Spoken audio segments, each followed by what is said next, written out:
What's up, ladies and gentlemen? Welcome into More Important Issues. More Important Issues is brought to you by our sponsors, Tennessee Tap House, Hound Dogs, and Blue Water Climate Control. And here's a quick word from our good friends at Blue Water Climate Control. People always ask, where did we get the name Blue Water Climate Control? When a Navy ship casts off lines, exits the harbor, and loses sight of land, that's blue water sailing. It takes a team of people to do that. Tireless work, focus, and attention to detail. So much of starting a business is just like that.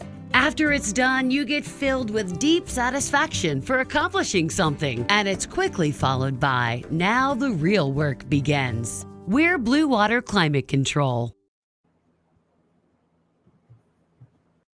Are back. Yeah, they had us the first half, I'm not gonna lie. Oh, could be Wayne! I think I got my swagger back. Oh! I love it, baby! Them orange britches. Something about them orange britches. Tennessee wins! By Tennessee, Jawan Jennings. Jennings makes the catch. Ball hit high in the air into right field. Going back is Sayre, and Tennessee can say hello, win column. A grand slam in the bottom of the ninth. You can't draw it up any better. We just won a basketball game, and we're very happy right now. I made up my mind. I don't expect to ever look back. I'm going to stay at the University of Tennessee.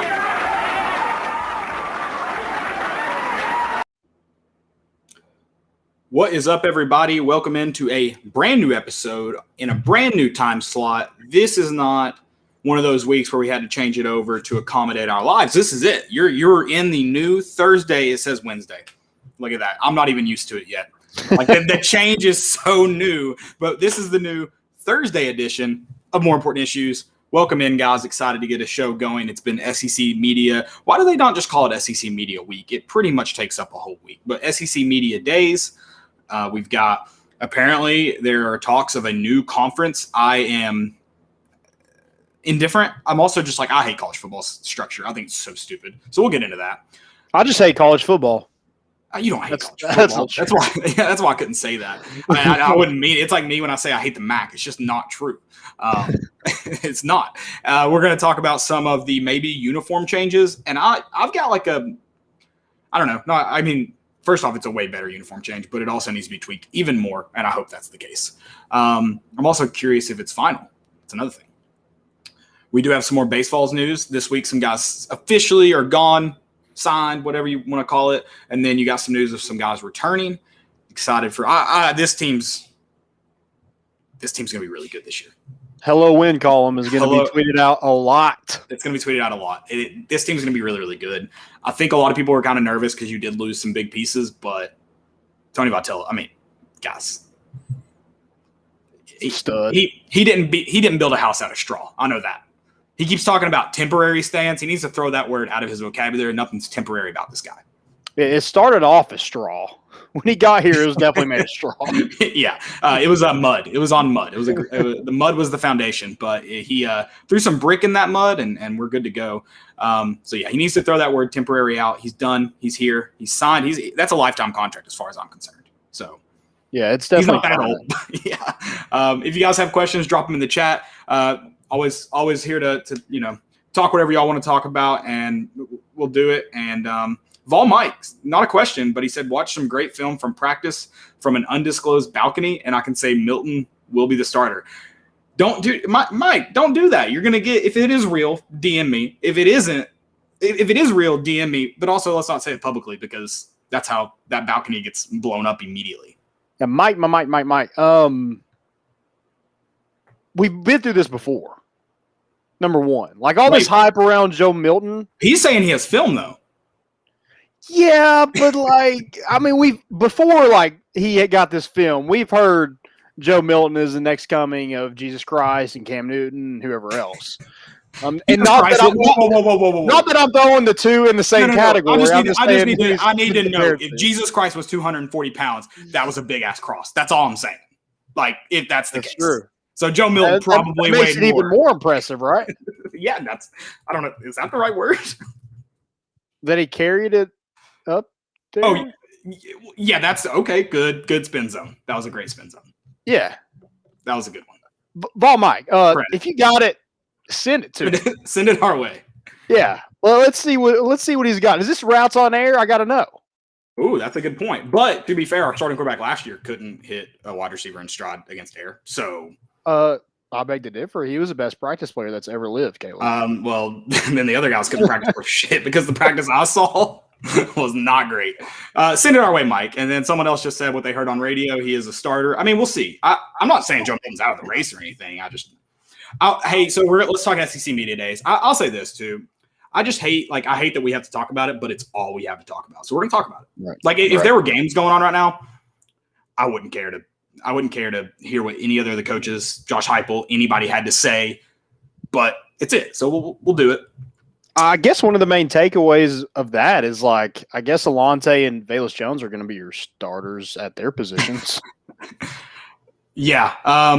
And they did do it really, I thought they did a good job. I thought they took two guys who have some experience with the media. I was about to say, those two guys are pretty well spoken anyways. Yeah. Velus Jones has his own vlog on YouTube, and then Alante is in all those leadership committees and stuff on campus. So, yeah, I thought they did a great job in front of the camera.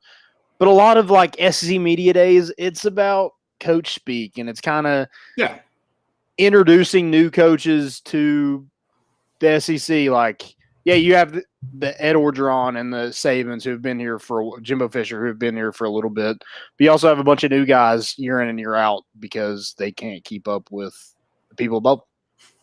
Yeah, and I mean, there's no one's going to win or lose on SEC Media Days. I will say this: I'm glad Tennessee, nobody looked at Josh Heupel and was at least from what I could tell, and I'm not just talking about Tennessee fans, just other SEC media people, other SEC fans. No one was well, that dude looks like an idiot. So that's a win, I guess, kind of. It's a start. Right. But the reason I don't look into it, and I did like the tweet, so I'll give him, he tweeted what my thoughts were. They were my thoughts. I just obviously didn't tweet it first, but he did a great job. So I'll see if I can find this tweet. But it just goes every year, and me and you have talked about this because I'm when Butch left, we're I just want somebody who doesn't have the coach speak bull crap. And then when Jeremy Pruitt left, we're that dude was dumber than a bag of rocks. We need somebody who can speak well. So I'm I'm not what is it going to be about Heupel if and when he leaves? I don't know. That's my question. I don't know. I thought he handled himself pretty well. I mean, we said this from his first press conference when he got introduced that, we heard beforehand that he wasn't great with the media. And I thought, that's not at all what I've thought from the get-go. But again, I want to see if we're going to talk about how someone handles himself in the media. Let's see what happens in losses. Because SEC Media Days is essentially just a fluff piece. No one's getting thrown hard hitters. No one's it's there for the SEC to pad their, viewership. But he sounded a lot better than Jeremy Pruitt did when he spoke to the media. At SEC Media Days?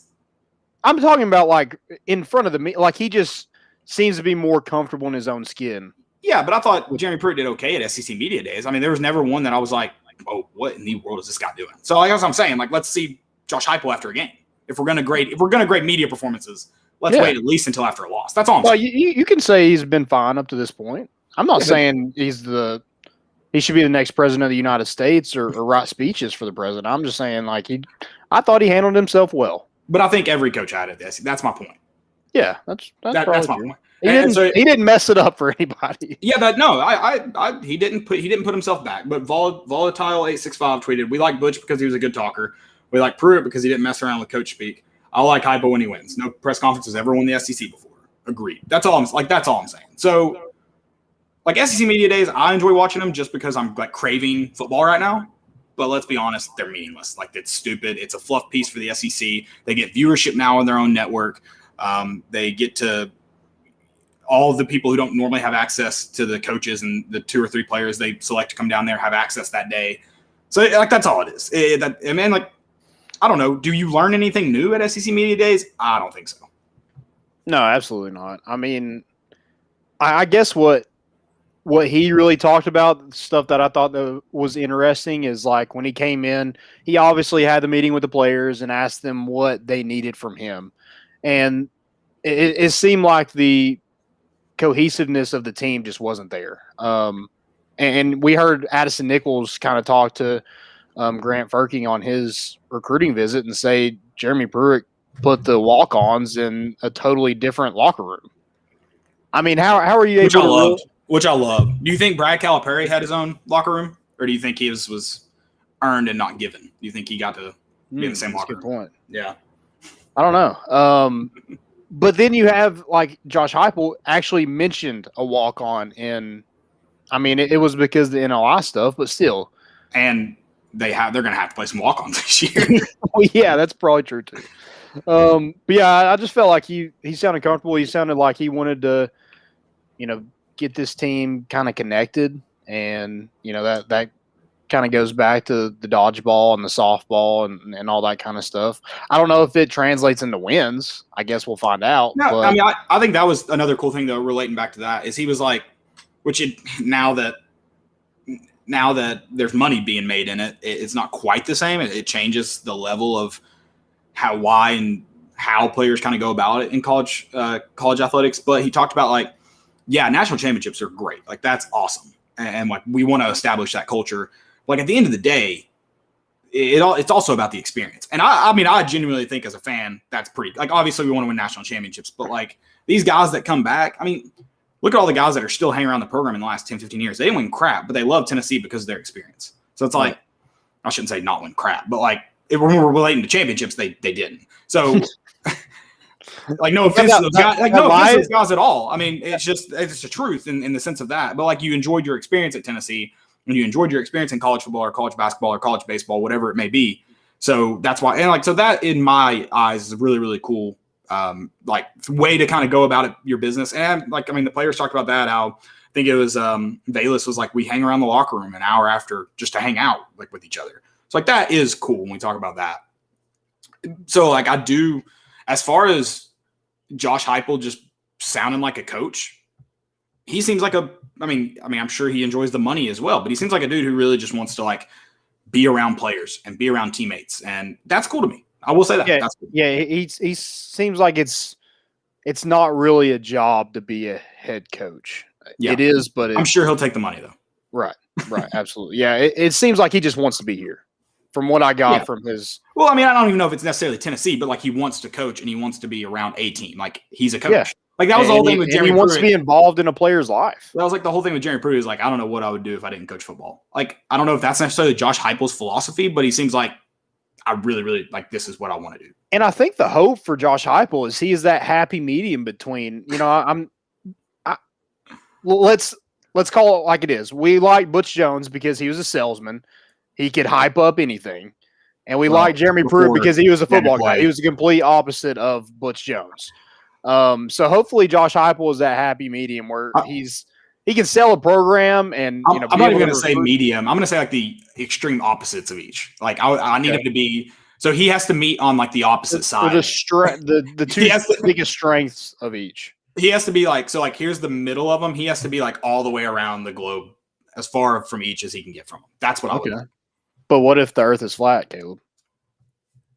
Still two extremes. He's on each. Now he's on each. Yeah, each side. So we're fine. We're good. Yeah, that situation worked for you flat earthers too. Shout out Kyrie.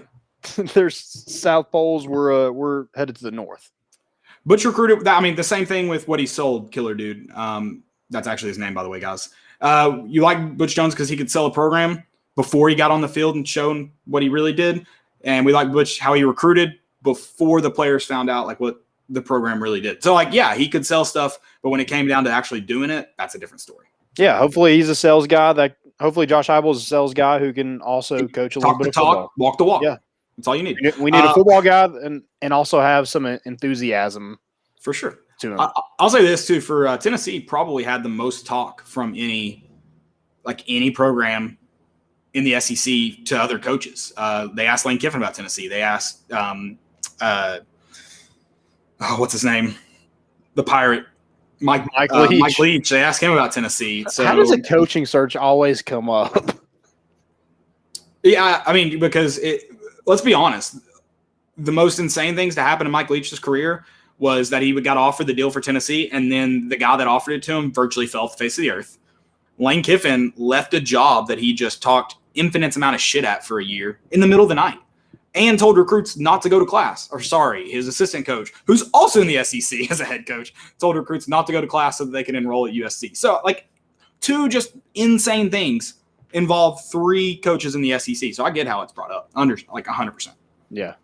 Nick Saban, it's like what it was mentioned. The dude is just, I don't know how he constantly adapts, but I mean, he sold every recruit to Alabama for the rest of it. Like, right? Just walking up there and being like, yeah, my quarterback got a 7-figure deal this week.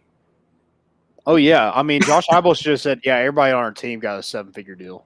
Yeah, Graham Morgan just mentioned, he said, what do you think of a player with a lucrative NIL deal that he or she offers money to a highly rated recruit to attend their university? I call it free market, baby. Let's get this ball rolling. Yeah, I mean, I was telling my wife about this. She was joking about the McDonald's bags, and I was like, listen, Jeremy Pruitt was just 1 year ahead of the game.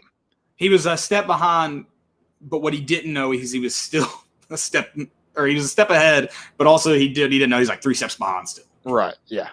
Yeah. You can't he thought do he like was a that. step ahead. Yep. He thought he was a step ahead, but he was actually a flight behind. So, Right. yeah, that's the, every coach should have walked up there, whether true or not, because I don't know if anyone fact checked that Bryce Young got a 7-figure deal. They should have walked up and been like, I would like to announce my starting quarterback just signed a 7-figure deal. To where, coach? Nah, none of your business. Don't worry about it. It happened. Move on. Mom and next pop question. car lot. It doesn't matter. Yeah. Doesn't matter. Yeah, he took the entire salary of that car lot. I mean, that's NCAA. Like, they can get money. I don't want to know where it's coming from, but there you go. Just put them with the company somewheres. Yeah. Is this true? I assume he meant that he said the 2000. Okay, here's Killer Dude said, here's a heck of a stat. The 2001 team had 17 players go to the NFL. The 2016 team had 16. How we weren't a playoff team is a miracle. We didn't even make it to the SEC championship or a New Year's Six bowl that year. Because we lost. Scratch the playoffs. But yeah, that is an insane stat. Thank you for pulling that up. Yeah, Actually, not thank you. That is a terrible stat. That makes me feel terrible.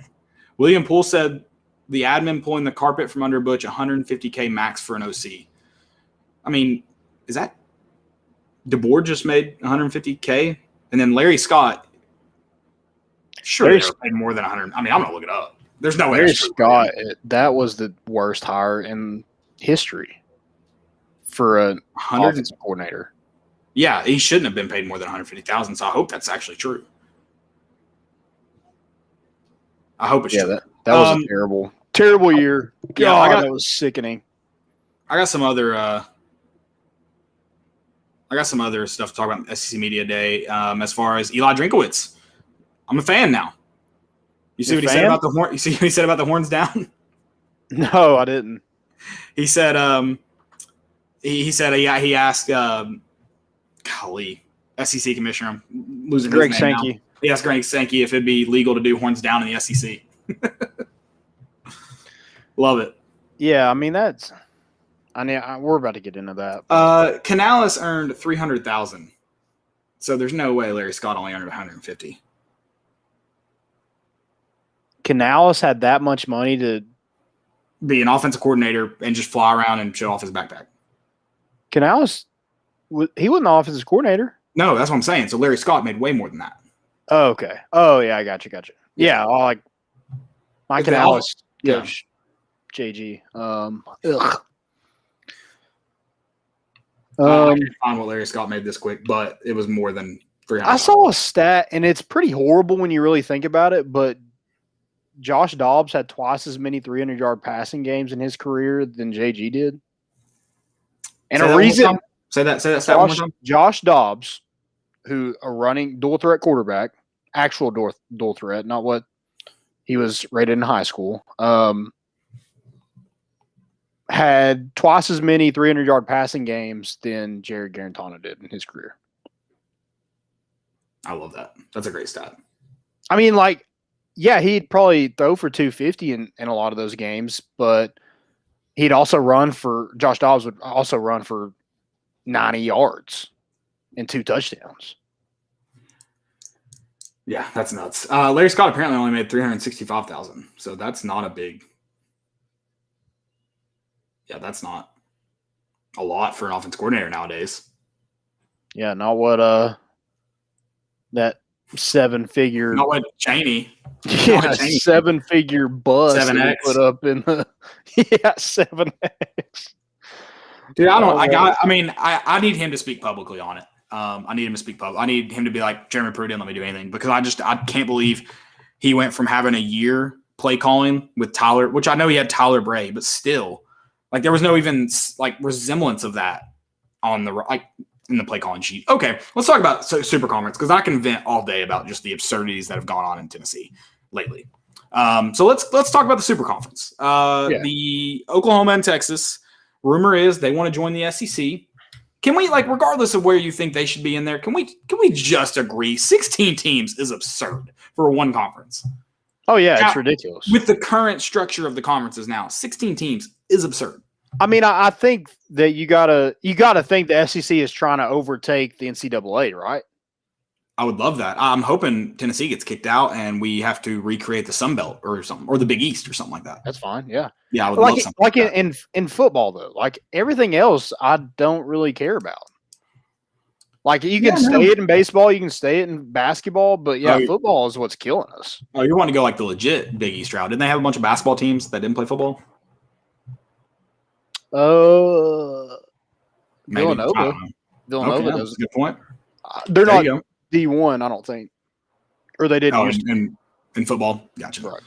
Gotcha. Yeah, no, it's I am in the So that is like, I mean, you can't even keep close to a semblance of your current structure. Like, you can't have 2 8-team divisions with an 8-game schedule. It's just absurd. And then you have to restructure. I don't know, because obviously you can't just go Oklahoma and Texas, or Oklahoma in the East and Texas in the West, or vice versa. Like, you can't do that like you did with Missouri and A&M. I feel like that's what they do. Yeah, just throw one in the East and one in the West. And then you have a 9-conference game schedule. Can we at least rename it so it doesn't sound so stupid? The East and the West? Yeah. Make it North and South? Sure. Just Dixie Stampede this thing. We should call the SEC just Dolly Parton's football conference, and then call it the North and the South, and we just got a good old-fashioned Dixie Stampede. Now let me hear you. Yeah, no, I'm in for that. Yeah, that'd be great. I mean, I feel like because you would keep the Texas, Oklahoma, and you wouldn't have to change any of those non-rotating. Right. You at least have to go to a 9-game schedule. That's at the bare minimum. You have to go to a 9-game SEC schedule. And then I first off, I like the idea of 2 good teams like that in the SEC.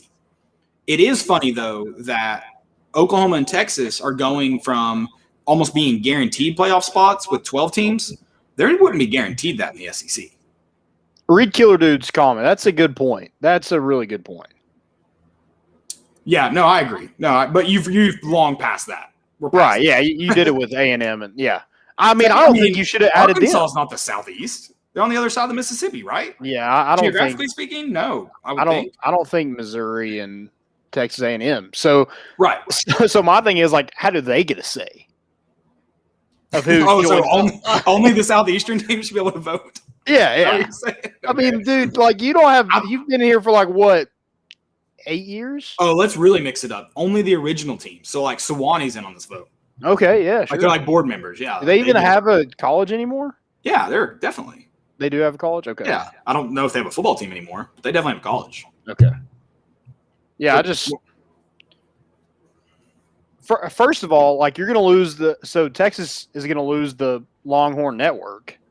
And they'll get more money from the SEC network, but I don't like, why do they want it? Why does Texas want to be in? I gotta think for recruiting. Well, no, there's no. I mean, they have a big enough base. I would think it's more about conference importance, if that's the right word. Like conference, like your alignment. Like a mediocre SEC team is going to get in that. Maybe they think they're going to be out. They could, in terms of what the playoff could look like. They know a borderline SEC team beats out a borderline Big 12 team. You got to beat Oklahoma. That's all you have to do in the Big 12. I don't understand. Like, you think you're going to come in here and get a chance at a playoff? Hell no. I think it's a better situation for Oklahoma. I don't know if it's a better situation for Texas. Yeah, I don't think so either. I think I really don't think Oklahoma. I don't think Oklahoma is a top 4 team the past couple years if they're in the SEC. I don't know, because we've only seen them play Alabama, the best LSU team of all time. Or did they play LSU that year? Or did LSU play Clemson? It was Clemson and LSU played in the final. Right. Ohio, they played LSU that year because Ohio State and Clemson played. So we've only seen them play those teams out of the SEC. If they played Georgia and Florida, they beat Florida the last couple of years. They probably beat Georgia. I mean, I think they're a top 4 SEC team, but we've only seen them play the best of the best. Like, that's it. So they have to beat Texas usually to make. But if you can road gets a lot harder if you move to the SEC. But you add Georgia and Florida as if you're looking at pipeline states for recruiting, which I think that's kind of invalid since SEC Network and social media and stuff. I don't think it matters as much. Obviously, it still matters. But now you can go recruit Georgia, Florida, the Carolinas, just as good as any SEC team. Yeah, so that's I think it benefits some of those teams. I don't know the SEC teams that are voting on it. Why would they vote yes? Yeah. Money, if they're doing – if that's what we're talking about, money.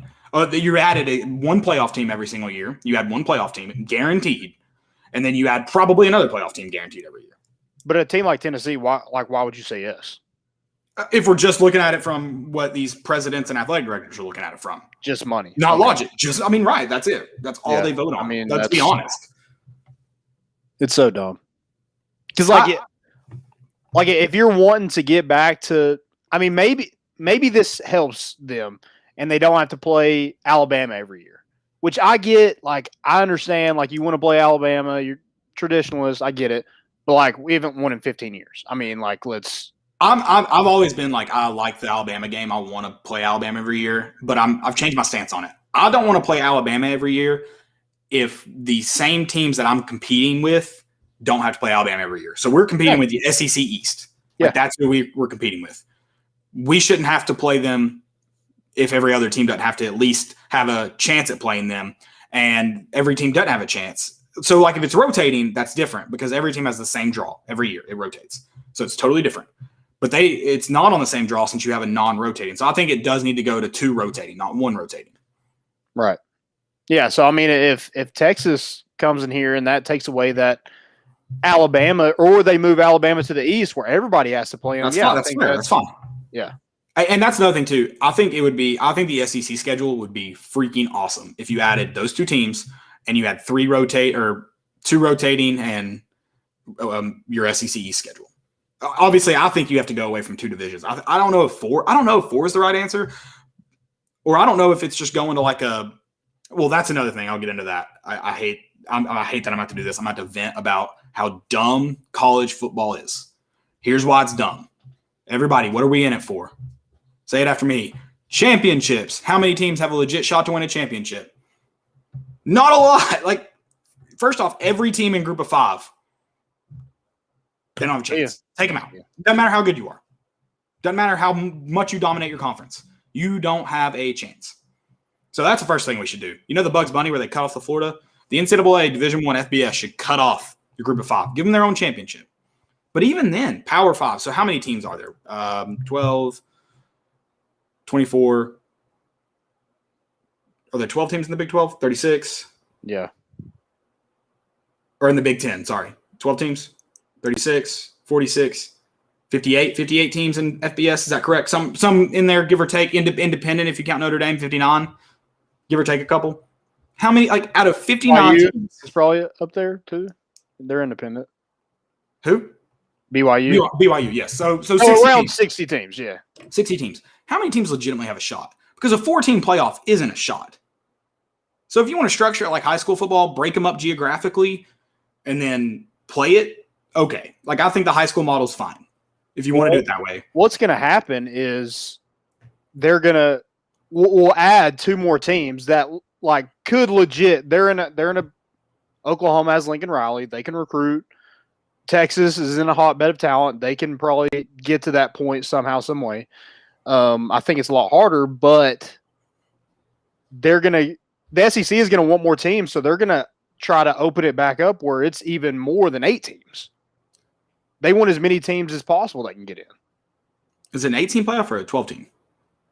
Is it 12? I thought it moved to 12. Did it move to 8? I don't remember. They went from 4 to 12. Maybe it's 8. I can't remember now. Okay.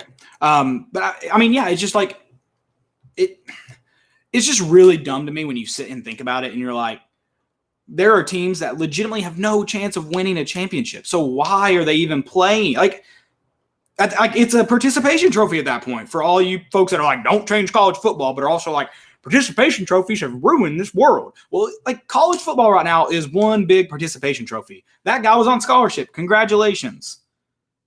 There's billions of them. I know there's really not that much when you compare them to high school players that play. But if you've played high school football or watched high school football, you know the guys that are getting offered. You know the guys that aren't. Let's just be honest. And I always knew I wasn't going to be one of the guys that was. I just enjoyed my time in high school football. But then there's going to be those guys that I guess in college football, they just know they're not going to win a championship. So they're just there for fun. So it really is 12 teams, 12. Isn't it? It's 12. That's the dumbest shit I've ever seen. I don't get it. I don't get it. I think it's so stupid that, and I don't know how to exactly fix it. I mean, I actually do know how to fix it. Promotion and relegation, it's not that hard. Yeah, let's just go. Let's just keep going. Do 64 until that ruins college football, and then we'll just go back to 2. We'll do the whole BCS over. Just like we're doing with streaming. We're basically making cable again. That's what we're going to end up doing. You're reinventing cable. Yeah, we're just going to reinvent the BCS. Like, why 12? Take the one off in front. We're playing 2 teams. Only Alabama and Clemson are going to play for the national title for because the next 20 years. It's probably going to be that, like, those people have all that depth. It's probably going to be the 2 best teams every year at the end of the 64. So yeah, I mean, you're right. You're reinventing cable. I mean, isn't that kind of what they're saying with the 4-team playoff? It's like you're just like isn't that like they were like it's the same 2 teams every year. So yeah, I mean, it's the same 12. Like it's the same. The 12 ends up in the same 2. So who cares? It's all funny. I think promotion relegation. I don't know if it fixes it, but it sounds fun to me. I want to see how far Vanderbilt can drop. I think Tennessee ends up in like the WAC. Yeah, we're probably in like so we're not quite to the actually the WAC is. Do you think the WAC's the bottom? It probably is. We're probably like AA baseball, whereas Vanderbilt's like definitely in rookie ball. Oh, or Vanderbilt's they're in the Happy League. Vanderbilt's playing JC this week actually. Yeah, more programs get into the playoffs. Hopefully, it dilutes the recruiting pool. I mean, maybe I could see. But I think a reason why isn't that teams are able to beat out like Oklahoma and Texas is because they want to play in the SEC. You want to play in the highest classification until the NFL. But isn't that even more of a selling point if you're like, yeah, now you really have a chance to play in the playoff? Like we can win 8-9 games a year, no problem. Sure, maybe we can't beat Alabama and then LSU and Florida in the same year, but we can beat we can get to 9 wins, get in the playoff, and then you've got a chance. Now, as a competitor, you're like, that's a roll of the dice, 50-50. Whereas like right now with 4 teams, that's not the case. So yeah, I mean, I think that's possible. I think it's possible. That's a good point from Killer Dude. I don't know. I mean, but I think a big selling point when like a team like Missouri is going up against Oklahoma, that's a hard selling point. Like when you talk about where the programs are at, and geographically speaking, it's probably around the same for this certain recruit. But you can sell that you're playing Alabama. You're playing guys week in and week out. You're going to play on Sundays.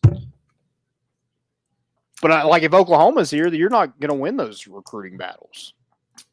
If Texas is here, you're not going to win those recruiting battles. No, I don't think Texas and Oklahoma affect.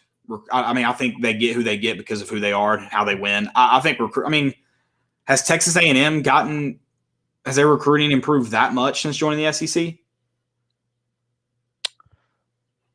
I mean, it's obviously not enough to overtake Alabama. Right. I mean, I think it definitely hasn't gone down. I mean, their best player though went there when he thought it was going to. Yeah, they hadn't gone down. Of course, I mean, I don't think it would go down, but their best player. But they've also got a better coach too in that time period. Yeah, but I mean, yes, but I mean that would be. I mean, Kevin Sumlin was there in the Big 12 and the SEC, and their best player he enrolled in Texas at Texas A&M when they were a Big 12 school. Johnny Manziel, right? Johnny Manziel's the best player since they've joined the SEC, right? Like flat out best player. I'm not saying. I don't know when was. I mean, probably him, but yeah, Von Miller's probably up there too. I don't know. Von Miller he was like probably he was before. I think he was the 2013 draft, wasn't he? So did he play 1 year in the SEC? Maybe I don't remember. I thought it was like right before because he was in that insane. He was in that insane draft. Yeah. What class was that? I'm about to look it up now. Have you ever like gone through that class? I love going through the classes, like especially the NBA, where like you can't recognize a single player. You don't know any of them. Oh, that's hilarious. Paul Miller was 2011, so no, he didn't play in the SEC. Okay. Yeah. Okay, so Miles Garrett's probably up there too. So I think 2011 was the last year of the 12 SEC team, I believe. Anybody in the chat fact check that real quick? Do you know off the top of your head? What was it? I think 2012 was the first year of the SEC. The expanded. Yeah. I think so. I don't know if we'll be able to find A&M. But it seems 16, like Missouri and Texas A&M are going to be a no. So what does that leave you? You need 4 more no's, right?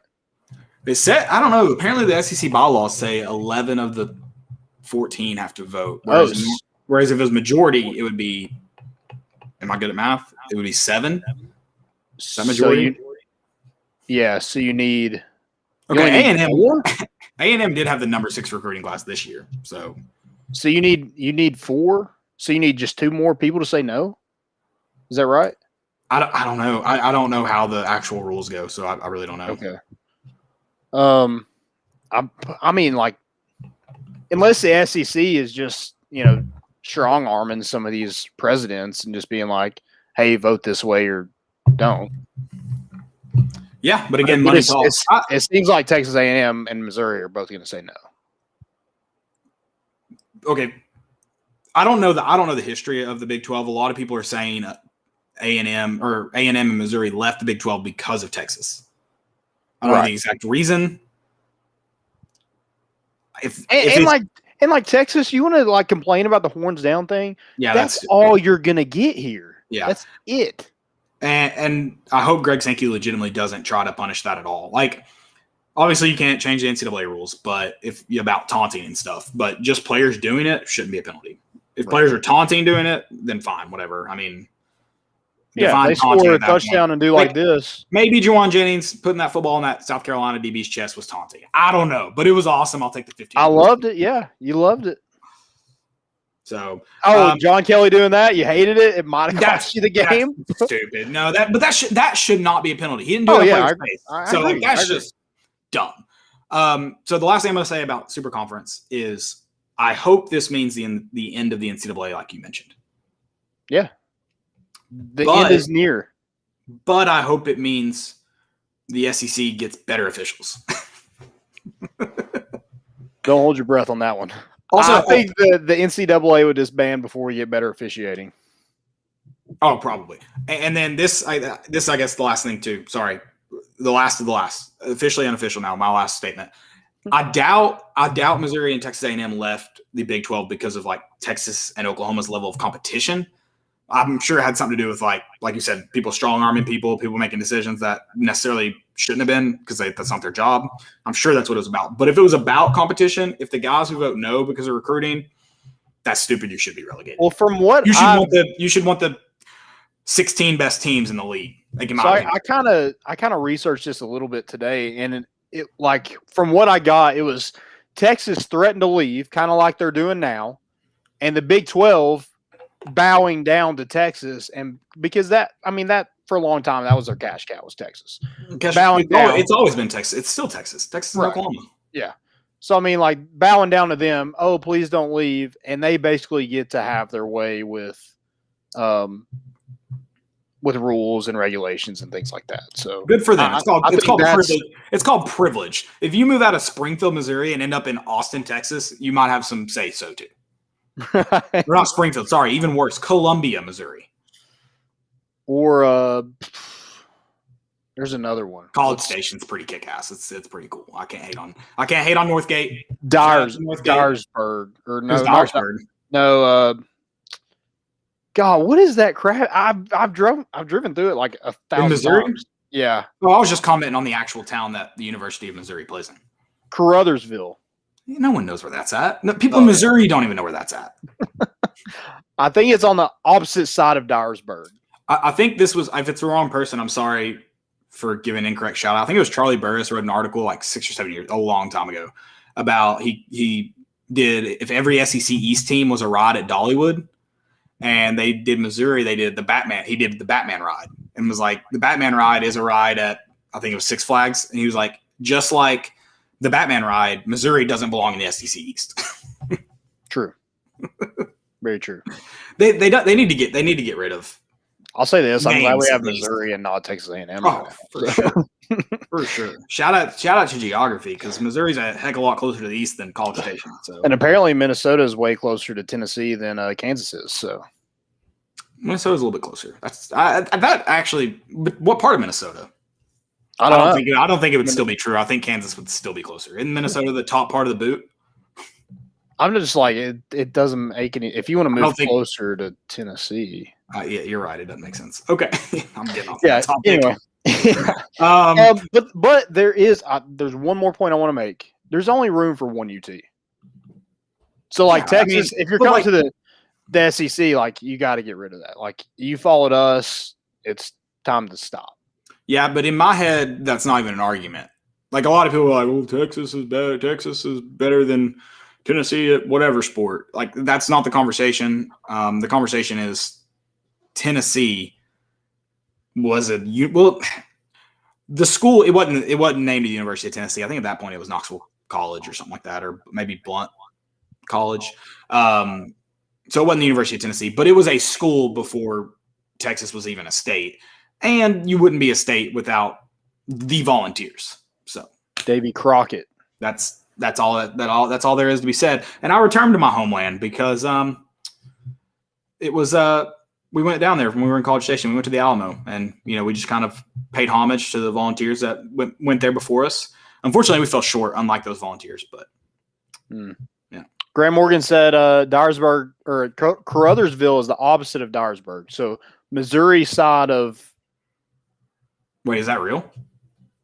Yeah. So like Tennessee and Missouri. Yeah. I get like I'm border asking each other. Dyersburg, like if you go in Missouri from Dyersburg, it's Caruthersville. Interesting. I didn't know. Well, Mike, I don't know where the hell Caruthersville is. I didn't realize that. So like I was thinking Dyersburg was closer to Nashville. No, I did. I guess I didn't know it was there. I didn't know Dyersburg was there. Yeah, I'm on a map right now. Tennessee has the most. We're geography guys. Tennessee has the most states that border it than any other state. Suck that, Texas. Is it 8 total? Yeah, Texas doesn't have that. I think it's 1, 2, 3. It's a lot. 5, 6, 7, 8, 9. It's 9. You're welcome.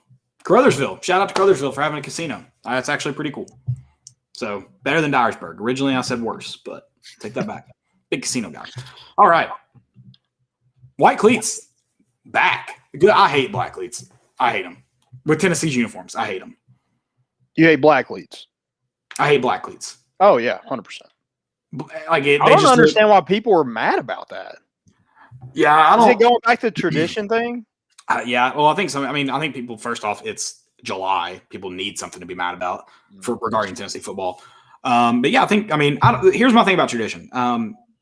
If you're tradition, I don't know if you're a traditionalist in that sense. We've had white cleats in the past too. So that too, but like, shouldn't Tennessee just wear like the long sleeve jersey? The long sleeve jerseys when they wore leather helmets, like those. Shouldn't we have to wear that if you're a traditionalist? I think when it first started, they were just barefoot, so we should just do that. That would actually be entertaining if Tennessee was barefoot. But I mean, if we're just talking about uniform, first off, I think the white cleats. I do hate what they look like right now. I hope those are not permanent. I hope Nike was able to produce like white and orange cleats. That would suck. Those don't look great. They look better than black, but they do not look great. I think we look like a high school football team. Hey, whatever. I don't care. Just score points. Just win. Yes, obviously. If you're scoring in those cleats, I don't care. But it's like those look like when like when your high school football team purchases, like they're like, here's a catalog. Everybody's getting the same type of cleat or like the same colorway. You just order what kind of you want. That's what they look like. Okay. They're not Tennessee. Every other school gets their cleat. It's like what we had with Butch Jones, like when Butch Jones was here. Like I haven't really done a deep dive in them. I saw they were white, and I was just like, okay, 1,000 times better. They're than just black cleats. like they're clearly like stock. Like it's very obvious they were not made for. Well, so I went to the new Dick's, and there are these. and they are these like cleats, and they have the black outline, but it's Yep. still what is that what it is? That's what they are. So exact stock cleats, like you can get them anywhere. Yeah. Whereas like what Tennessee had before when they had white cleats were gorgeous. So I don't know if you can see that. Yeah. Those are Like they're just the newest model of Nike. yeah. So I'm hoping like the Tennessee ones haven't come in time. Obviously, they're not ugly, like they're not terrible, but they could be better. We're Sven Tennessee. from Germany. I love it. I love when he comes in. Instead of that Mississippi State logo. I'm an official Mississippi State hater because I hate cowbells, except when actually more cowbell. I'm a fan of cowbells, more cowbell. But I do hate that they're good at baseball, just because I don't know. It's fun to hate at teams. Yeah, we're pretty good at baseball too, though. Yeah, no, for sure. For sure. What were we talking about? The white cleats. Yeah, I mean, do you like the leg sleeve? Would you wear a leg sleeve? No. You kind of got one going on. I mean, it's tattoos, but it's yeah. I wouldn't cover my tattoo. That's the point. I'm just kidding. I mean, it kind of looks cool. Wait, I don't think I can pull it off. Which leg sleeve are you talking about? The one that Jeremy Banks wore of the bands, or the like shooting sleeve over the leg? Did you see Jeremy Banks? Yeah, looks like an NCAA player. Yeah, it's cool. I mean, he looked good. Well, I can't wear that because I'm of the wrong skin tone. But right. Like I would never. I beat the Braves. Oh yeah, thanks, Finn. Yeah, you beat Vanderbilt. I appreciate that. Oh, that is a good point. I was a Mississippi State fan that week. I'll say that. Yeah, that's a good point for sure. But yeah, like kind of like it looks cool. Just like a shooter sleeve, like it looks cool. I would never wear it, but yeah, I just know cool. I can't pull it off, so I'm not gonna try it. Yeah. That's the gist of it. I'll say so. Play good. Yeah, I think stay away from black jerseys because if the ones we saw that are retail, I'm out on. But I will say, like what Chad Fields has been saying for a long time, Tennessee needs to go to a structure like BYU. Stay orange and white, but just have different like designs. Like if that pisses off the traditionalists, they're not traditionalists because every design you would use would be a traditional design. Right. We've had different design jerseys before. And you've had different logos on said jerseys. Like that would be a great look. And you would never have to get rid of the white helmet because that's a lot of people's hang up is the white helmet. Which is fine. And also a white helmet is not going to look good with black jerseys or black uniforms. Correct. So I think the ones we wore the night Lane Kiffin busted them out were so ugly they were gorgeous. I loved how weird and tacky they looked. I mean, it was just double birds to whoever told him no. He probably wasn't going to do it until they told him no. That's a good point. I mean, I just like the orange pants were so ugly that year. They were very Halloween-y, and it was on Halloween. Obviously, you had the white helmets. You had the no logo jerseys that they stitched the Adidas on. I mean, it was, and they were, the jerseys weren't quite as tight as they are now, tight. They were getting there, but these were baggy as all get out. It was it was so much fun. Like that was a fun moment. Yeah, I think the only time you wear black cleats is on Halloween. It's the only time. Okay, I like it. Have them in the equipment room just in case. Yeah, I mean that's we actually play on Halloween this year, so that would be cool. Do it. I think we're away though, aren't we? Probably. Hey, still bring them out. Bring them out. But I also think that, like, I think teams. I mean, obviously, you couldn't play Mississippi State and Alabama in maroon jerseys. That would look stupid. Bad news, Landon. Saturday is the night before Halloween. Can't wear them. Damn it. Maybe we start at 8. The game goes into midnight. We come out. Oh, we have a bye that week. I was wondering why it wasn't on my calendar. Thank you, Killer. Oh, so we have a bye that week. Okay. Never mind. Damn it. I was trying to figure out. I was like, it doesn't say there's a game because I don't know about you all, but I go on to UT. If you go on to UT Sports, you can download the schedule. Okay. It goes to your phone. Yeah. So, fun stuff. We have, first off, Graham Morgan said nothing will be worse than the All-Star Game jerseys this year. I assume he means MLBs. Yeah, they were terrible. They were. I don't know how, like that gets worse, and also the NBA Finals logo gets worse every year. Well, the NBA Finals logo is the same, isn't it? Like it's switched. It's kind of different. Well, they just change the number. Yeah, they change where they put the number and stuff. Yeah, it just looks worse and worse from. Look it up. And then Sven had a real question. He asked, real question, what is going on recruiting for the Vols in football? He hears nothing out of Knoxville, which is probably a good thing. Yeah, I think it's more of kind of recruits are waiting and see what Tennessee's going to do. I think there's intrigue with the offense, and the stats are there to kind of back up Josh Heupel. But you got to kind of prove it at this level. Yep. And so with, I'm sure teams are recruiting against Tennessee saying, hey, they're going to get hammered in recruiting. They're not going to be able – you're never going to get to play in a bowl game. You're never going to get to play in a championship game because of the allegations and stuff coming out. So – and Tennessee can't really deny that because they just don't know. It's not done. They don't have their final sentencing yet.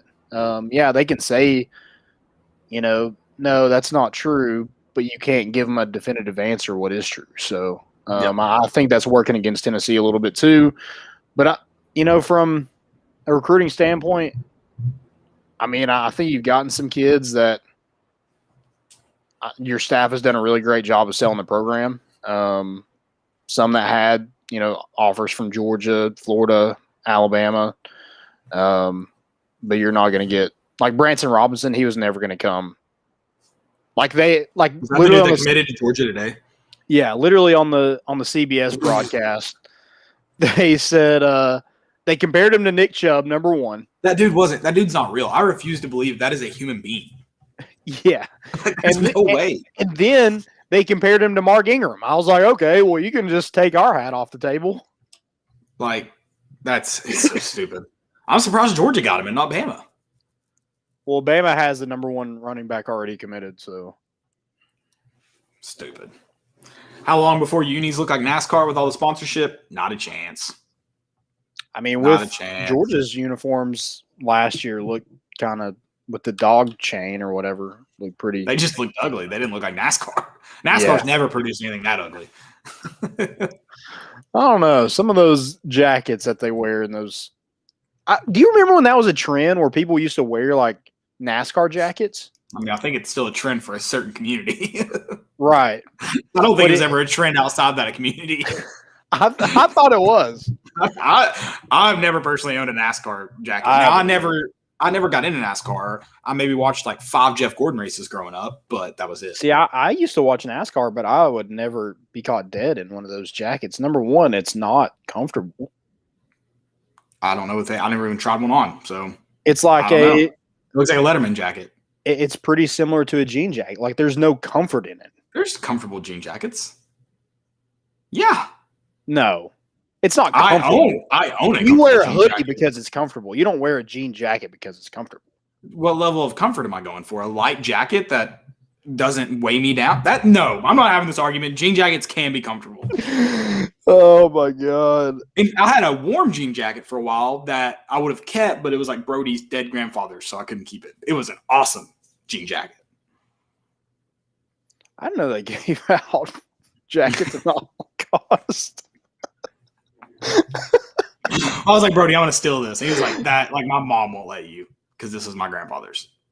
And I was like, well, okay. I'm not going to let that lady go crazy on me. So right. That's probably fair. She's okay with me saying this publicly. She knows I love how crazy she is. So yeah. It's fine. You called her hot on Facebook the other day. I didn't call her hot.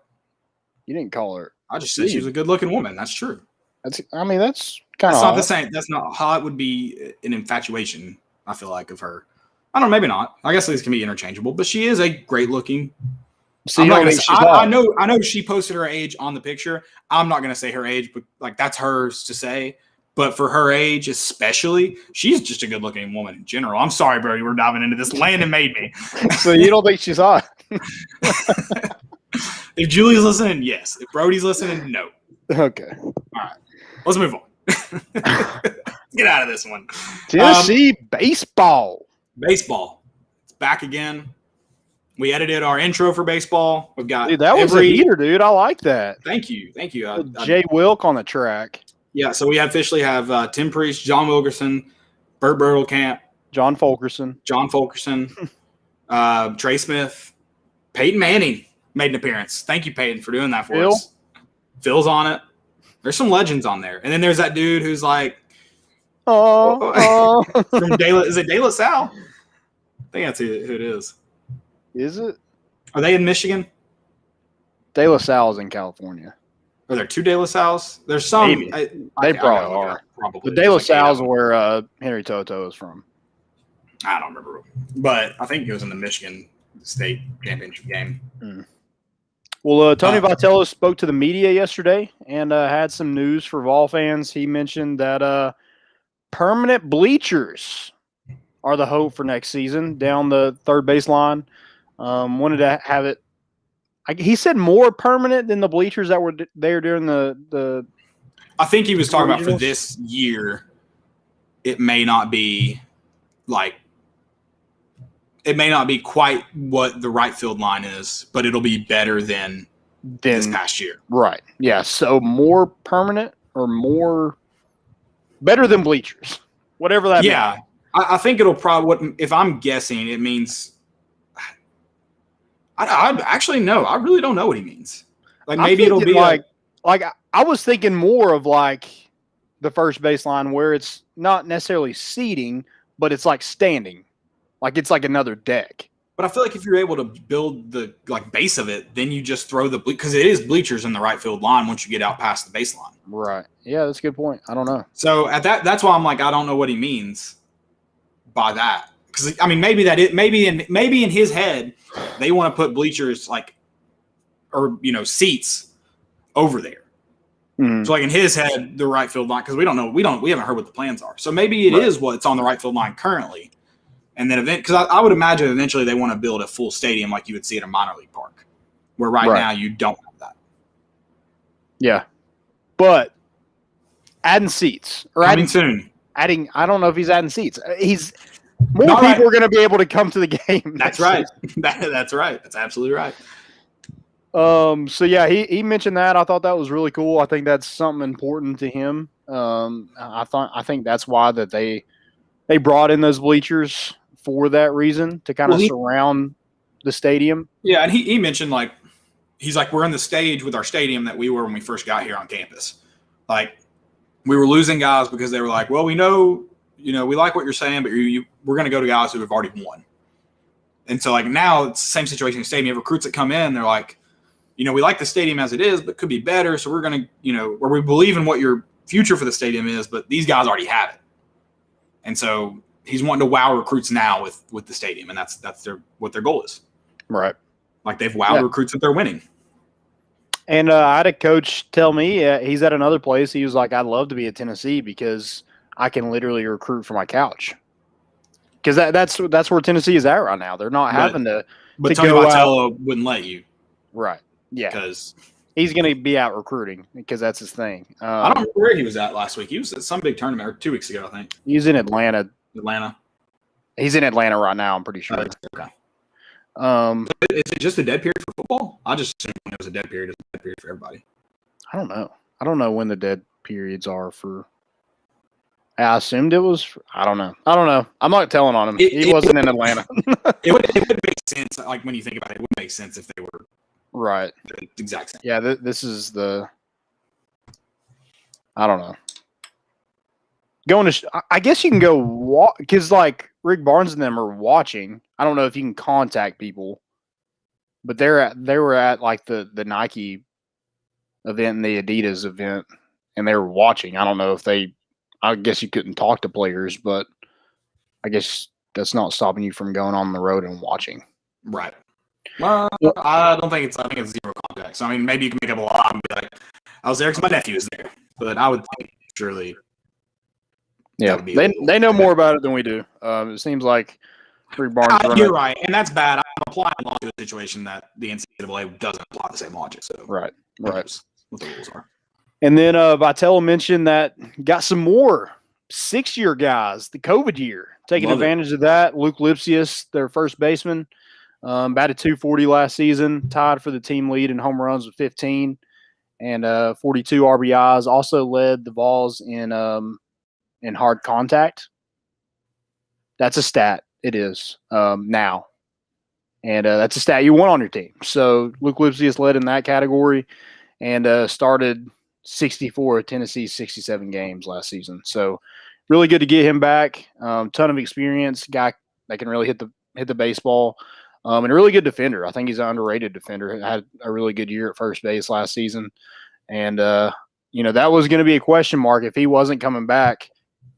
Who plays first base? Yeah. I mean, that was a behind probably catcher. Yeah, the biggest kind of question mark. Because, I mean, you had infielders coming in that, they're new and young, but they're also really talented, so you weren't as nervous about those two. And both of those have been addressed. Did you mention the commit or transfer? Not yet. I was going to mention Redmond Walsh is also that guy joining Evan Russell and Luke Lipsius, getting that extra year of eligibility. He had an ERA of 2.52 with 5 wins, 1 loss, and 39 innings pitched, 36 hits, 40 strikeouts.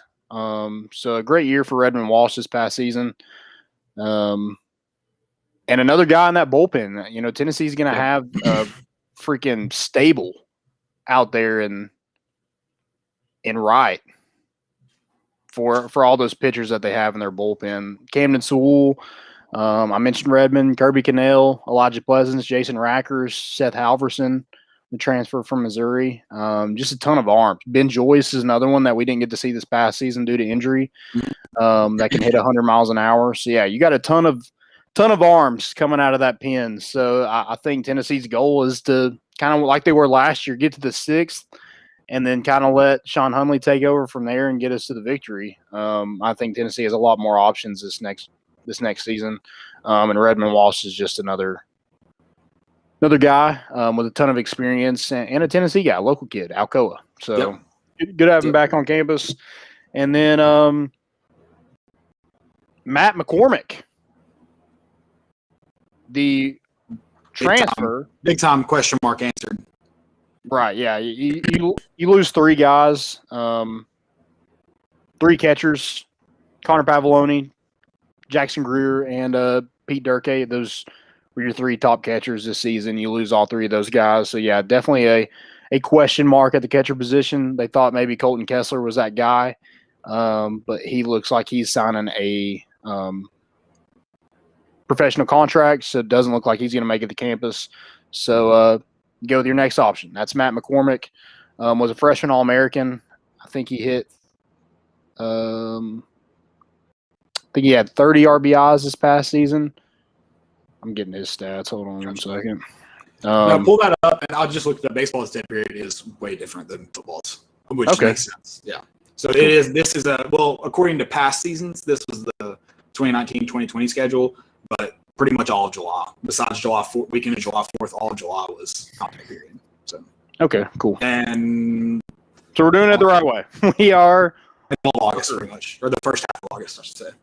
Yeah, because I talked to Kiv and he was on the road, so I just assumed they were good. I mean, we knew they were at least in some type of period, whether it was an evaluation period or what. So Matt McCormick batted .364 in 2020 with 11 RBIs in just 16 games, 3 home runs, and then 2021 batted .280. I had 30 RBIs, 7 home runs, and that was in 51 games. Started 49 games of their 51 for West Virginia, so pretty good catcher. Another guy with some experience, so we'll have 3 years of eligibility left, and a guy that they can come in and probably play right away. Right. I think Charlie Taylor is going to be another guy that hopefully they can fill kind of that void, whoever wins that job. But I think they have 2 pretty decent catchers now that, that was a big question mark coming into next season. Yeah, agreed. To see that need addressed. We also had he's left-handed too. That's kind of strange. It's very strange for a catcher. Isn't that like the least left-handed populated? Right. I'm seeing if I know he bats left. He throws right, so he's there you go. Yeah, so that's I want to check and make sure before I said anything. But yeah, did I make that up? Isn't that like really rare for catchers to be left-handed? Yeah, it's not very often. I don't even know. I don't even know if I've seen a left-handed catcher. I'm sure they're out there, but I've never seen. I wonder what that one-arm catcher is. Yeah, that's true. He had to be. I actually think he was. I think he's left-handed. I feel like I remember his being on his right. Okay. I could be wrong. Yeah, he's pretty big. 225 pounds, 6'1". Pretty hefty fella. Yeah.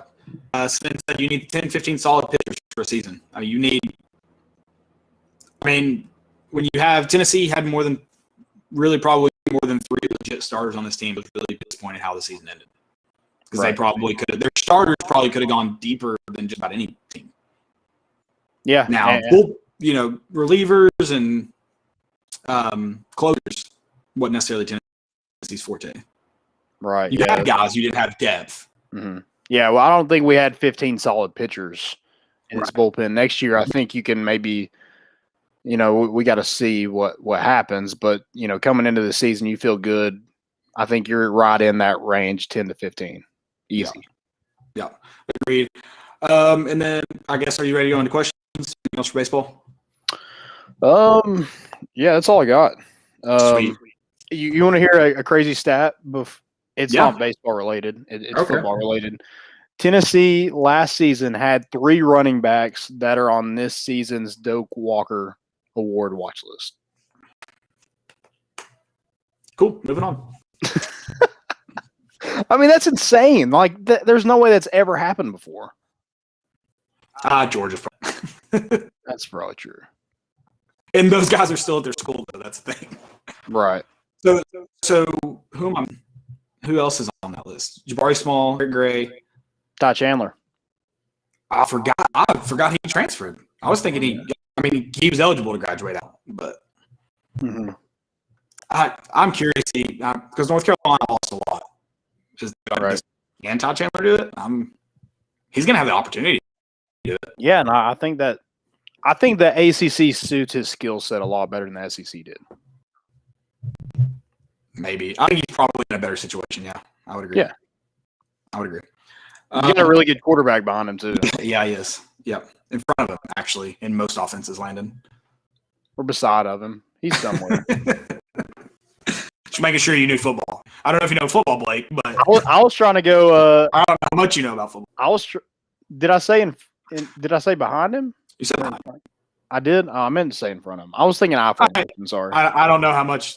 I don't know how much you know about football, Landon or Blake. I'm gonna run that joke into the ground now. Did he say that? He didn't say obviously not a lot, right? I'll say this. So my work had like a big football, like flag football tournament. Did you play or coach?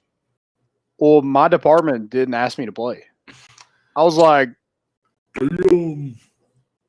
yeah. I was like, okay. Did you guys even have enough in your department to form? Did they go out of the department? So it's like the origination department.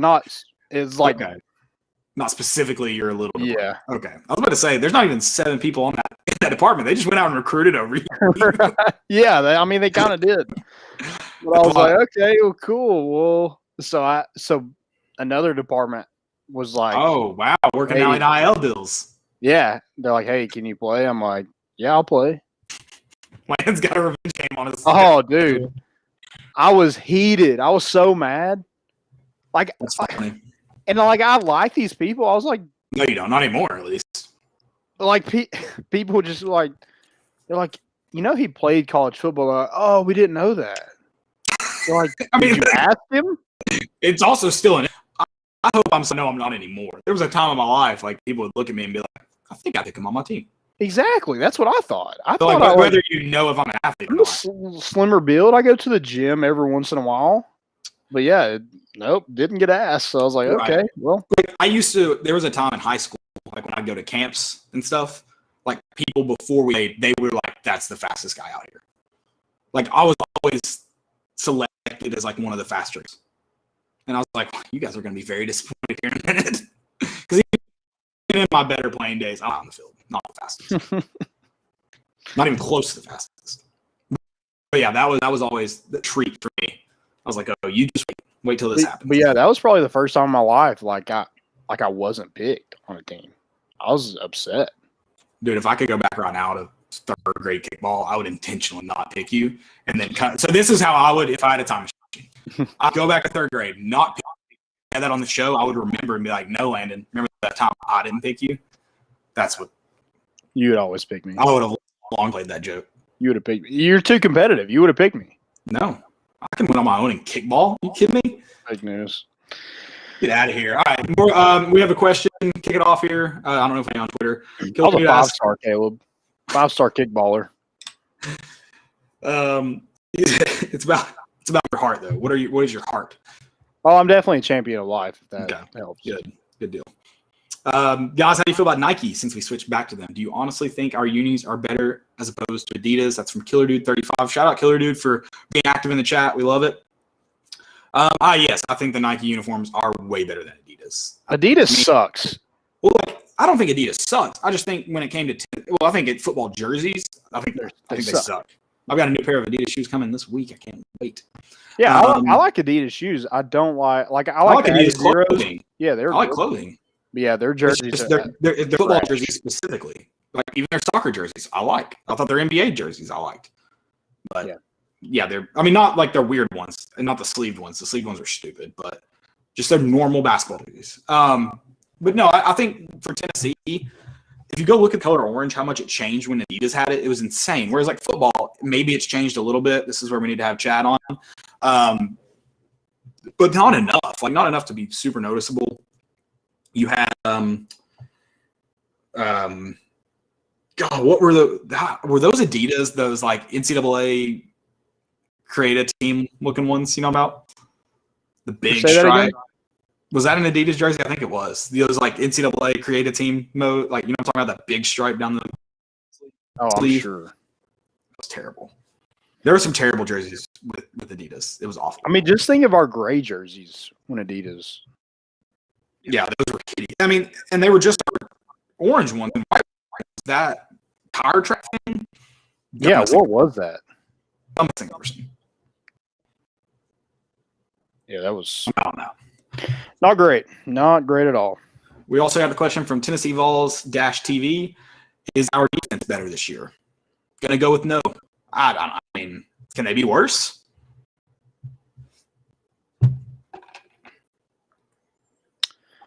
Yeah, probably not. I don't think they're going to be like.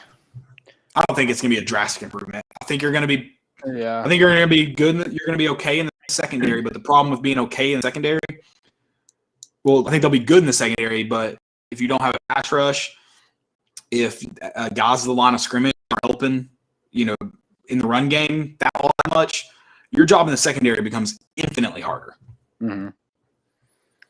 Yeah, I'm worried about pass rush. I'm worried about linebacker. I will say this though, for the defensive line and pass rush in general, I think there's going to be elements of the defensive line this year that are really, really good because I think Rodney Garner is a really, really good coach. Mm-hmm. He's proven that time and time again.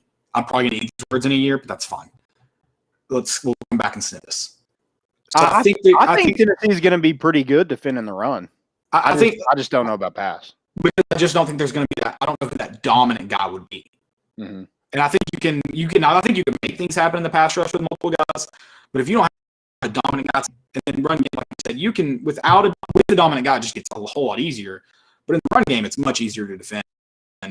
Or use bodies really that are decent to defend.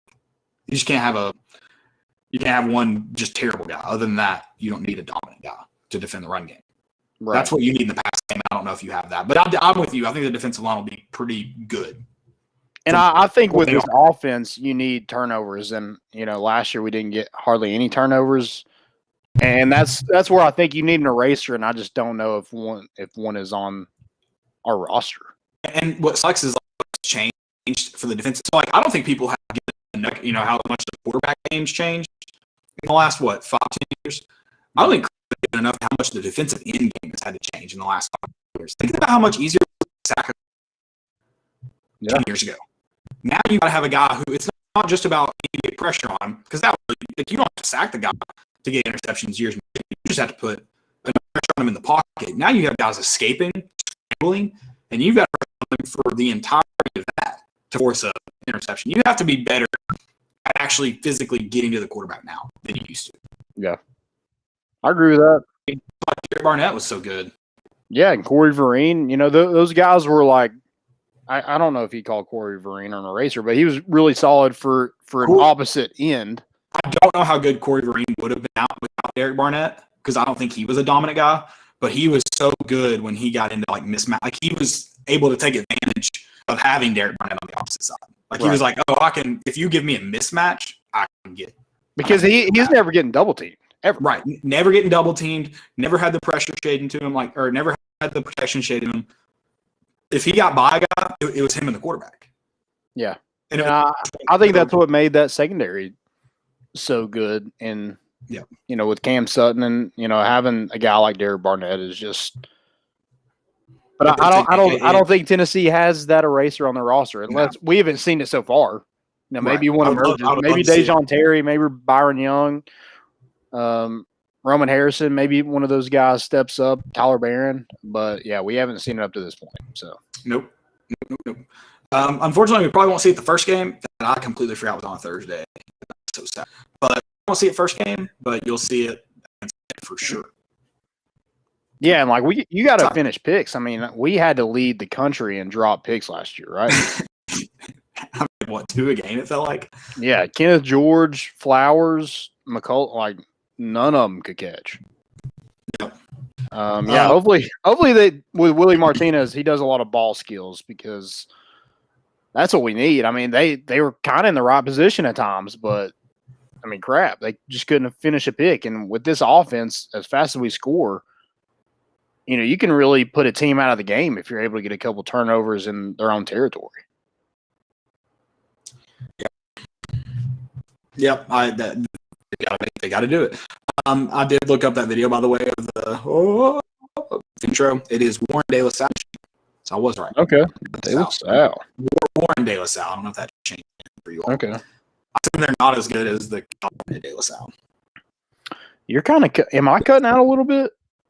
It might be in I'm seeing I don't have great connection right now. So I'm just living on that Comcast. I mentioned there you go. Which I know you have Comcast too. Yeah, I'm plugged straight into the router. I don't know if you're using Wi-Fi. Oh, big dog. No.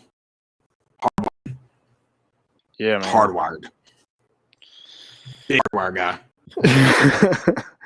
guy. What's trending? I have a bunch. You just want me to run through real quick? Yeah. How do you want me to do this? Yeah, just fire them off. Boom, boom, boom. Boom, boom. Oh, wow. First one. This one's coming at you. Kind of a shot at you. Giannis. NBA Finals MVP. 50 nuggets. 50 burger. He's 15 made free throws. 17 made free throws. 17, 19, yeah. 19? Okay. I was like, keep adding them up. He was 17 of 19. 17 of 19. Giannis on the dominant. I doubted him. I was just like, I feel like if he's had, I don't know. I doubted him, and he proved me wrong. I mean, I bet 10 on the Suns. I mean, the game before, he was 4 for 11 from the free throw line. So, yeah. You hated Sunday morning. It was kind of fun. I mean, even a bar, Crow Bar and Grill, I don't know. You saw this? I saw this. Go on, though. Read it. Had a Tuesday night special for the game. Got a free shot on every Giannis made free throw. So, but 17 what's funny, free shots. That sounds like a shit talk special. Wasn't that a Milwaukee bar? Yeah, I think it was. But they didn't think it was going to be 17. I guess. That seems like a Suns bar. I mean, he literally hit 4 the last time. So, yeah. My next one, Ted Lasso. New season drops tomorrow or late tonight maybe. I don't know if they're doing it episode by episode or not. If you haven't watched season 1 on Apple TV, do it. It is one of the best, in my opinion, the best new shows. It's very unique and it's just a good TV show. It's not about soccer. Obviously, it helps to know soccer, but it's not about soccer. Okay. It's just comedy. It's entertaining. Big Ted Lasso guy. Olympics. The Olympics are really not being talked about as much as I feel like Olympics normally get talked about. Do you even remember this is an Olympic year? The only really thing I've heard about is the sex beds. That's what actually I have about the Olympics. Sex beds, which apparently isn't actually a thing. Apparently one athlete was like, no, definitely not a thing. I don't know if that means he had sex. Congrats if so. But he was like, no, these beds are fine. They're just cheaply made, like a lot of temporary housing beds. He's like, you could definitely have sex on them. I think. You're right. And also, I read this somewhere. It was like, these are the best athletes in the world. I think they can have sex standing up. That too. And also, if they were to get people to not have sex, you just need to redesign Olympic Village. If you get hundreds and hundreds of young adults together, they're gonna have sex. That's pretty much that's what a college is. Mm-hmm. And you're lucky. These people, these age, in shape, aren't just big orgies right now. Like you should thank your lucky stars. Wow. I mean, come on.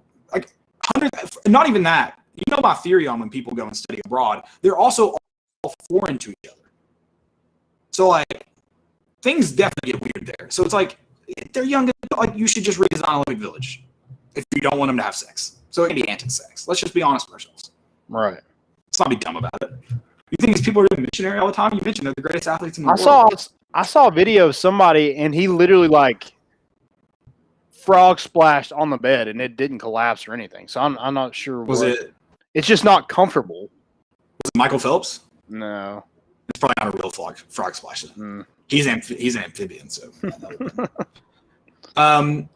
My next what's trending. Do you have anything else about the Olympics? Oh, I do want to mention, because Graham Morgan mentioned Monica Abbott's 2-0 for USA. Why do they not have an actual softball field?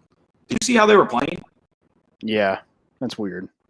This is the Olympics. It looks like they're playing in like a weekend softball tournament in Johnson City. Yeah, they got the yellow over the fence, over the top of the fence. They have a temporary fence up. They have like the base. You run on second base on grass because they just walk it into the infield. The pitcher's mound is still there. They just pitch in front of it. It's absurd. It's absurd. They don't play softball in Japan? I'm pretty sure they do. If not, they should at least have the infrastructure to build stadiums for the Olympics. Monica Abbott is 2-0. Graham Morgan said that. Yep. She is 2-0. How old is she? She's old, dude. I remember her like pitching it like I went to like I did some kind of camp, and one day they like brought her out there. No, it was at the halftime of a basketball game is what it was. And they brought her out there to pitch to show how fast she pitch and like all of her pitches. It was like that was a halftime show? I guess like a promo for like the season. You know how they usually bring the teams there to like I guess that's what that was. And they brought out a cage and then like a radar gun, and just had her slinging it. And she was throwing like 60 plus miles an hour, which is absurd. She's good. She is good. Not was, sorry. Boss. Straight good. For sure. My last one, not my last one, two more. Masters tickets. Nobody got them. Once again, never got sold that's won the lottery. If you've won the lottery, the Masters ticket lottery, let me know. Because I've never seen it. Have you never seen somebody win? Never. Like everyone that I know that's gotten tickets knows someone who's like always got tickets. Like if I ever get to go, and I'm hoping that maybe next year, it's someone who actually knows someone who always gets corporate tickets. I feel like they should just add more tickets. Well, they have like all the people who get them every year, like the corporate ones, and then they have like for the peons, they have a lottery drawing because so many people. How many are there? Fair. I have no idea, but it's tickets for like all the practice rounds. Like you can buy or like select tickets to buy for like the practice Thursday, Friday, Saturday, Sunday round. So this is like the super regional. Like when they did that, like there's actually no tickets. There's no tickets available. Gotcha. If you either are someone or know someone, DM me, tell me like you've won. I need proof. Like I need your emails. Like because all I've ever seen is "We'd be great to inform you." I've never seen congratulations. Yeah. Shame on you. Shame. Actually, we already talked about Horns Down. But Horns Down. Eli Drinkowitz. He's the nerds. Like, oh, is that a thing? Were you still doing Horns Down this week? He was a big rock on guy in his day. He probably still is, actually. For sure. He's a low five guy. Like when the recruits come in, come on, give me a low one. Oh yeah, he's to the ground. Oh, for sure. Like, come on, give me a low five. For sure. Then I have sunbathing. It is really trending this week. The sun is doing a great job. Did you see Bruce Arians in the White House? Yeah, that boy was red. He fell asleep like deep water or deep sea fishing, right? Probably. He was had to. It looked like he was still in his Cardinal gear. He looked like he comes back from the Bahamas. That's exactly what he looked like. And then he comes back tan. It's when when he's on the boat. That's right. Yeah. Doesn't he come back like months later? But he's on the boat. Yeah, burning. Yeah, that Andy. He goes with his brother or something. That's right. Loved it. Just leaves Aaron on the dock. It's like in the grand scheme of things, she's lucky. She was mad originally. She's like the way that trip turned out. Real glad you got. Yeah, for sure. You have any what's trending? I got one. It's overtime rules in college football. Did you see this? I did. I'm actually kind of a fan for regular season. I'll say that. Teams are required to go for 2 points after a touchdown in the second overtime. However, starting in third overtime and beyond, teams will only attempt 2-point conversions until game is decided. So I do like that for Reagan, just like I like the NFL doing in regular season, doing 1 quarter. In tie, if you're tied after 1 quarter of overtime, you go to college football rules because then that's like a shootout. It's like a penalty kick shootout. And then I am a fan of college football doing that in the regular season, but I think in the postseason, I think it should be NFLs. I think you should play a quarter of those over. Yeah, I'm like one of the best games in Tennessee history is that game against Arkansas that went into 7 overtimes. I don't know if that's one of the best games. Third games. Sure. Yeah. Or what about we played Vanderbilt. It was the LSU and A&M game. Yeah. Like that was a great game. 7 or 10 times. Yeah, that was a great game. That was a terrible game. I was trying to leave that bar. Really. But it was cool. I guess. Like it was something you don't see. Like the going for 2. I drank 3 $8 Capri Suns because that game wouldn't end. That sounds like a you problem. Probably. Yeah, I mean, I don't know. I just don't know why change it. I don't know. I guess college football just keeps changing. It's going to get to the point where we don't even like it anymore. I don't know about that. I do watch Maction. I think I like the college football rule. Well, if they got rid of Maction, they'd make them play on Saturdays all the time. That'd probably be the next thing. I would burn the institution down. That is a threat, NCAA. I mean, I like the shootout, like idea of a shootout, but postseason, you're like you don't want postseason games to end that quickly. Like the reason I like penalty kicks in soccer is because you just played 30 extra minutes. Like you have plenty of time to try. Like football playing one quarter. Score. Yeah, like football playing 1 quarter would be fine. Or 2 people score. That would be awesome. Like one team score, another team score. You get goals and you get penalty kicks. That's the freaking dream. There you go. That's the dream right there. Although golden goal is such a cool way to end a game. I love it when hockey does it. When soccer, walk-offs are awesome. They're electric. Walk-offs are the best. Although what I hate about baseball, I hate that only one team can walk off. How cool would that be if when at least like in overtime, the innings flip-flopped? I don't know if that'd be like possible. I don't know. But every team has a chance at a walk-off then. Yeah, I guess that pitcher has to stay out there for another 3 outs. Speaking of dumb overtime, freaking baseball is incredibly dumb. Putting the man on second. Yeah. Again, I think that's just a regular season thing, though. It is okay. I was about to say, for the regular season, you want the game to end, but you want it to end like without a tie. Yeah, do that. Like things to accelerate the ending. But yeah, I think that's just. I'm pretty sure that's just regular season. Okay, then I don't mind it. That's all I got for what's trending. I got a lot of stupidities though, and I can't wait. I think I only have one. I'll double check it, dude. If my brother called me and I missed that again, me and my brother have a 3-day game of phone tag going on. Nice. Like we haven't gotten to hold each other in 3 days. Called each other at least 3 times a day. Nice. I was gonna answer it if he called during the show, but I didn't see him call. So yeah. Let's see. Tiger Woods. Did you see this? No, it's not Tiger Woods. Z. Do you see their tweet about Tiger Woods? They're like video released of Tiger Woods smiling and having a great time just before his car crash. It's like, you think he knew he was going to get in a terrible car accident? Tiger Woods was laughing and in good spirits day before LA crash, new video shows. A day before? We're not even talking like in not even like the hours. not even before. right before. Yeah, like a day before. Okay. 24 hours before. They're like, yeah, someone check out this guy. Having a great time just days before a terrible accident. Come on. Yeah, get it. What a joke. How How dare you? How dare you, sir? Mine is Wes Rucker. He so Tennessee tweeted the Folky going to Mayfield.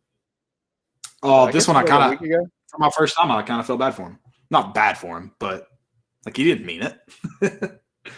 He said noted MILF aficionado towards local dairy giant. I don't know if you're calling John Fulgerson a MILF. That's probably offensive. He's saying I think he's saying he's an aficionado of milk or MILFs. Like he knows MILFs, loves MILFs. He's a big MILF guy. Like he's a big milk guy, but also he's a big milk guy, but he's also a big milk guy. If you know. Well, if your phone's auto-correcting to that, Wes Rucker, you're probably a MILF aficionado. I know my phone would. I've never typed milk in a text message. I'm not going to confirm nor deny if I've ever typed MILF. So I'll see if it does it. I mean, I think mine would say milk. Yeah, mine just says milkshake. Mine wants to go milky, so that's interesting. It's like he's like, it's like, bro, you need to add that. You want that Dave table. He's like, you need to add that Y. Like, go on. We know you want to. And they're right. I do kind of want to. All right. Let's do wait, you said you have a bunch. Yeah. So Nebraska. Okay. Tweets out a graphic. Nothing to see here, just a friendly interaction. Hashtag the good life. And it's a picture of a Nebraska football player tackling a Iowa Hawkeye in like the ocean, which doesn't make any sense. But it's funny because Iowa then comes back and says, interesting photo choice because it's been 2,425 days since your last good interaction with us. That's great. Good job. Damn. Shout out to an Iowa fan going and digging that up. No, it was the football account. Oh, it was the actual football account? Yeah. Oh, that's bad. Got hammered. But yeah, dude, you can't tweet that out like, why don't you just have your own player? I don't understand. I don't know. I don't get it either. Read the room, buddy. That intern was probably fired. Rightfully so. And then I got so Candace Parker is on the cover of the new NBA 2K. She's one of the cover athletes. Jonathan Stone, what a moron, says she's awesome, but 6 people are buying this game for her. She says, no, Jonathan, because in his bio he said he does a podcast. She says, no, Jonathan, that's the number of people that listen to your podcast. It's a good number. Boom. You're lucky to have 6. But that was a good roast. Boom roasted. It's a great roast. And then Barstool Bench Mob. This was stupid. I don't know who runs that account. It says, most passionate college basketball fan base in every state, and it has Vanderbilt. Oh, yeah. For Tennessee. Maybe 10 years ago. I've never met a Vanderbilt fan. Probably maybe 15 before Bruce Pearl got here. Bruce Pearl was. But then it was probably Memphis, right? Yeah, that's probably true. Yeah. What an idiot. It's a very good point. Are you have any more stupidities? Yeah, I do. I'm not going to say who this is. You can kind of read between the lines. But, dude, if you're a senior and you're transferring, don't try to trick a team that you're committing somewhere else. Just announce that you're committing and go. Did you see this? I don't know if I did. I think I know who you're talking about, and I saw that commitment today, but I don't know what happened prior. So, gotcha. Yeah. Not you sure. want me to send it to you? Yeah, go ahead. Please. My last one is Deion Sanders. This was dumb. He got mad because people were calling him Deion at media days instead of coach. He said, Nick Saban, you wouldn't do this to Nick Saban. You call him coach. And apparently they called him coach, or they called him Nick 11 times at SEC media days. I don't know. I mean, I'm not at the level Deion Sanders is, but I just don't understand that. And I'd be interested to see if he's called every coach he's been around coach. Like, that would be an interesting thing to find out. Yeah, it's a real Maybe he shame did. that your parents called you Dion. Probably they probably still call you Dion. Do you correct them? Good point. It's a great point. I mean, I don't know. Maybe he had a different – because I feel like when I was growing up, that was like everyone's thing. Like, if I'm a coach, like, you call me coach.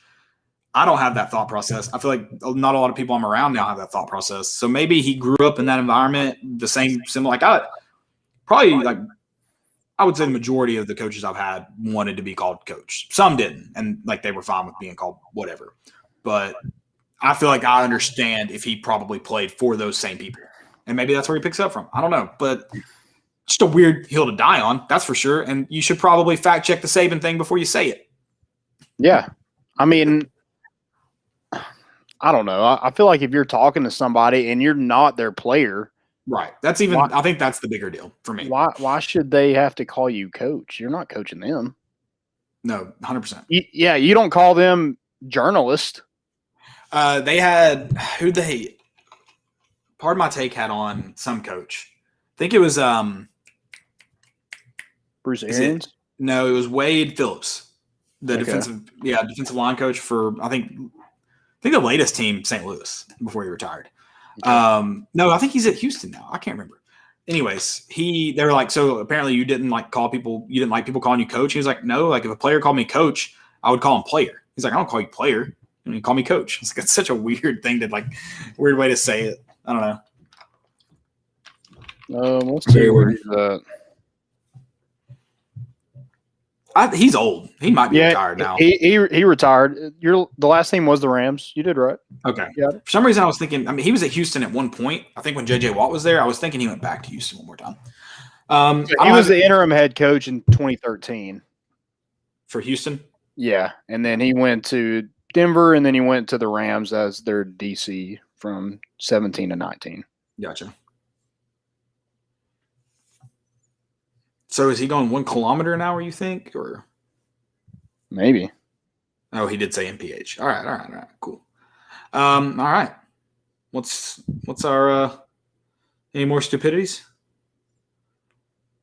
That's all I got. Shout out to Eric Kane, just doing his own interview of Josh Heupel at the media days. Did you see that? Yeah, dude's an animal. He's killing. I loved it. I was like. So when he asked him that, I was like, come on, ask him like another question that like clearly isn't your question and just keep this rolling. Keep it rolling. Yeah. And I immediately when he asked that, I was like, Carson Newman guy. He's going to find out. D2, yeah. He's going to find out if he's played that team or not. How much did Carson Newman, I know y'all like when you were at school, went to like Colorado one year. Yeah, School of Mines. Then we went to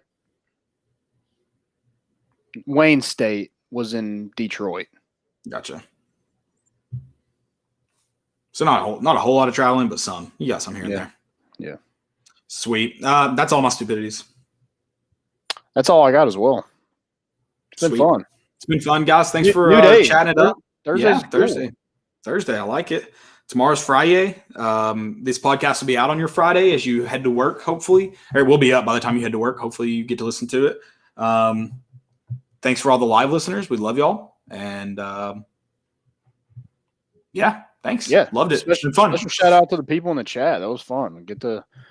It's a lot better episode if people are involved, especially now when we don't have a ton to talk about. So, love all the questions. Appreciate y'all.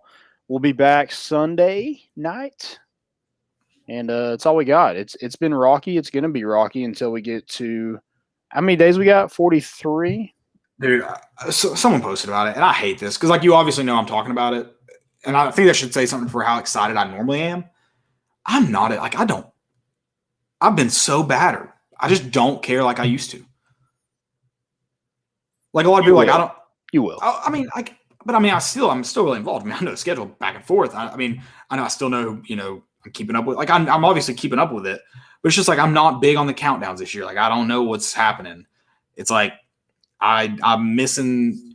That's another good example. I just feel like I'm not as involved as I normally am. I feel like I'm more excited. I'm definitely more excited for the tailgate than I am like this season. Oh yeah. Because we didn't get to do that last year. For sure. And last season sucked. Right. In general.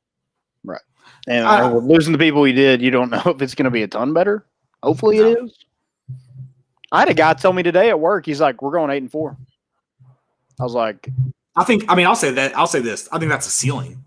Oh yeah, for sure. So like but to be confident in 8-4, yeah, then it's probably not your ceiling. I will say this: I don't think it's necessarily. It's like a cathedral style ceiling in your home. I don't think it's a very reachable ceiling, but I think it's possible. Like I think it's there. The schedule definitely sets you up where the path is there. Right. I think a lot of people are gonna be like, that's a very sheep comment to make. And that's fine because if you want to take that one part of me saying I think it's possible, then that's fine. But I think realistically you're looking at a 5-7, 6-6 season at most. Like if you win 7 games, it was probably 6-6 in a bowl game, in my opinion. Yeah, going 8-4, like that's 8 regular season games. You can't lose to anybody that you shouldn't. Right. Because you're not gonna beat Georgia, you're not gonna beat Florida, you're not gonna beat Alabama. Who else on the schedule?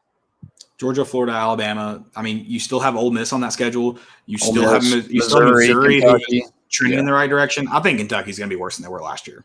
Which I know they beat us good last year, but they really just beat one guy. Right. Yeah. So, yeah, 8-4 would be – I didn't even think about that when I was just kind of thinking 8 wins. So, yeah, 8-4. Now you're talking 8-4 in a bowl game. I want to kind of take the ceiling comment away. I'm with you. It's not impossible, but that's a tough one. I think 8 wins is tough, let alone 8 wins in the regular season. Yeah, I'm going to have to see some defense before I think we're going to win 8 games. Hey, if you beat Pitt, let's freaking go. Yeah, you're going to be 3-0 heading into Florida. I don't think you beat Pitt. Yeah. I don't think you do. So do that, and I'll be very excited. We'll see. We'll see how it goes. Love it. We'll be back on Sunday. We're bringing the boat in, and we out.